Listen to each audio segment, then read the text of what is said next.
Good morning. It's Wednesday, middle of the week, April 9th. And Jesus, he came to teach.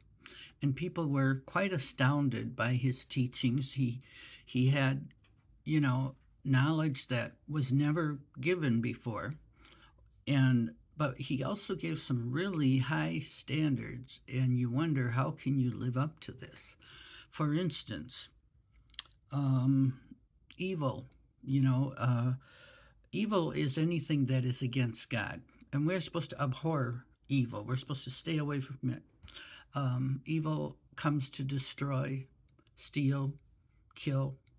It comes to destroy our families, to destroy our lives, to kill our souls, to take our souls, to steal, and bring mistrust and deceit. Evil is anything that is against God. And the number one thing God is for love. That is his number one thing. And that, in fact, that's his commandment, to love each other as we love ourselves. And, and so I was reading in Romans 12, and it was 17, chapter 12, verse 17. And it says, this is how you're supposed to live. Repay no one evil for evil. Have regard for good things in the sight of all men. If it is possible, as much as depends on you, live peaceably with all men. Beloved, do not avenge yourselves, but rather give place to wrath. For it is written, vengeance is mine. I will repay, says the Lord. So therefore, if your enemy is hungry, feed him. If he's thirsty, give him a drink. For in doing so, you will heap coals of fire on his head. Do not be overcome by evil, but overcome evil with good. That's a hard verse to think about, First of all, evil. If someone has really hurt you and you're really, really mad, when it says give place to wrath, it means kind of back off and let God take care of it.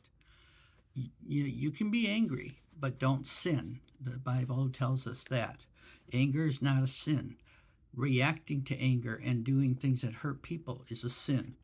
But God says, give place for the wrath, for it is written, vengeance is mine. I will repay, says the Lord. And I've seen that in a few cases. And believe me, you do not want to be on the receiving end of God's vengeance. It's much worse than anything we could think of. And he does repay. Now, it's not in our time. It's not like right away.